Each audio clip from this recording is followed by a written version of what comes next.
Halo semuanya, seneng banget bisa menemani Anda di penjelasan kita kali ini. Hari ini kita bakal bahas sesuatu yang benar-benar krusial, yaitu discharge planning atau persiapan pulang untuk pasien penyakit ginjal kronis alias CKD. Transisi dari rumah sakit kembali ke rumah itu kadang memang bikin deg-degan ya, tapi tenang saja, ini sebenarnya adalah awal dari fase baru. Ini adalah momen di mana Anda punya kendali penuh untuk mengelola kesehatan secara mandiri dengan cara yang tepat.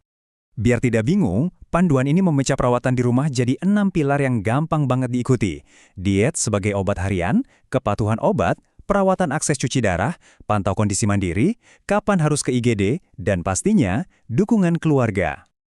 Yuk langsung saja kita masuk ke pilar pertama, diet sebagai obat harian.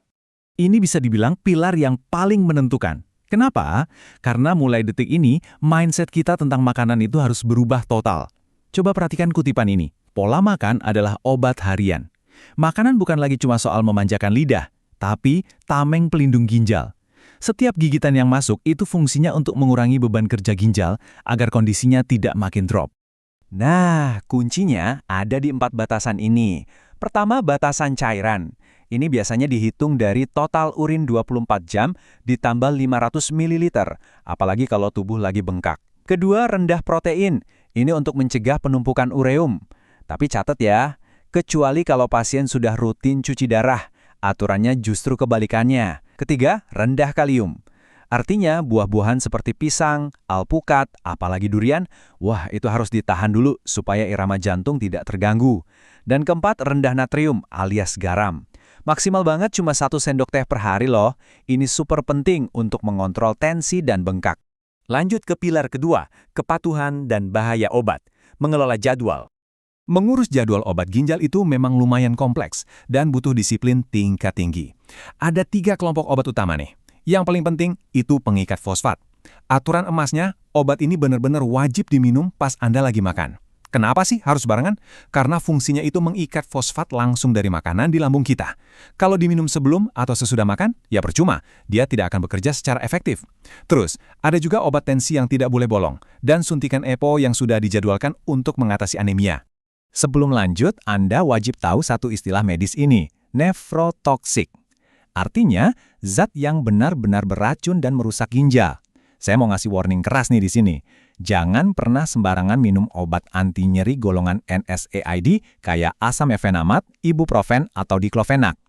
Menelan obat-obatan ini tanpa resep dokter itu ibaratnya Anda sengaja memasukkan racun ke ginjal sendiri. Jadi, hati-hati banget ya.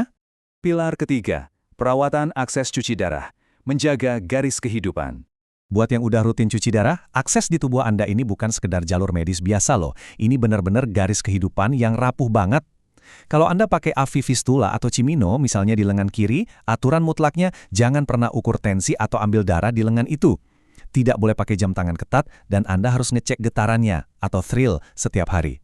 Tapi kalau pakainya kateter double lumen atau CDL, fokus utamanya perban harus selalu kering dan bersih dan tolong jangan pernah menarik atau membetulkan posisi selangnya sendiri ya. Kita masuk ke pilar keempat, pantau kondisi secara mandiri. Mengecek kondisi tiap hari di rumah itu ibarat kita punya sistem alarm dini sendiri. Coba perhatikan checklist ini. Tensi darah wajib dicek pagi dan malam. Targetnya di bawah 130/80. Produksi urin juga dicatat buat tahu keseimbangan cairan. Tapi yang paling sering kelewat itu di baris kedua, berat badan.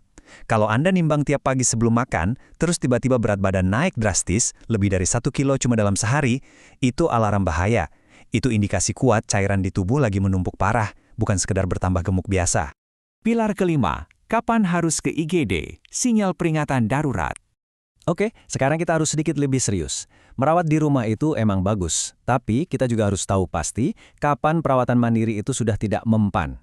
Kalau tanda-tanda ini muncul, waktu adalah segalanya. Langsung meluncur ke IGD. Pertama, sesak napas yang makin parah, apalagi kalau tiduran. Kedua, nyeri dada yang luar biasa hebat. Ketiga, hilang kesadaran atau sampai kejang. Keempat, lemes banget dan detak jantung berantakan. Ini bahaya banget, biasanya karena hiperkalemia.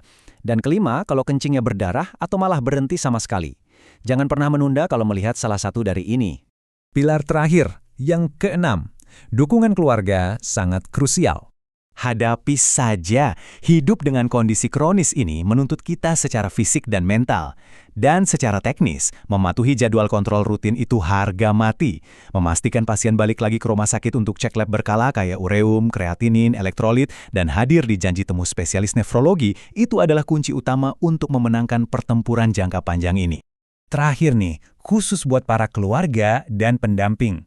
Panduan discharge planning sudah ada di tangan Anda. Pertanyaannya, siapkah Anda jadi pilar dukungan yang kokoh buat mereka? Harus kita akui, menghadapi CKD itu sangat menguras mental. Tapi tahu tidak, keterlibatan Anda secara aktif untuk bantuin ngatur diet dan memantau obat, itu adalah obat anti-stres paling mujarab buat pasien. Yuk, kita gunakan semua informasi ini untuk ngasih perawatan terbaik di rumah. Terima kasih sudah mengikuti penjelasan kali ini. Sampai jumpa.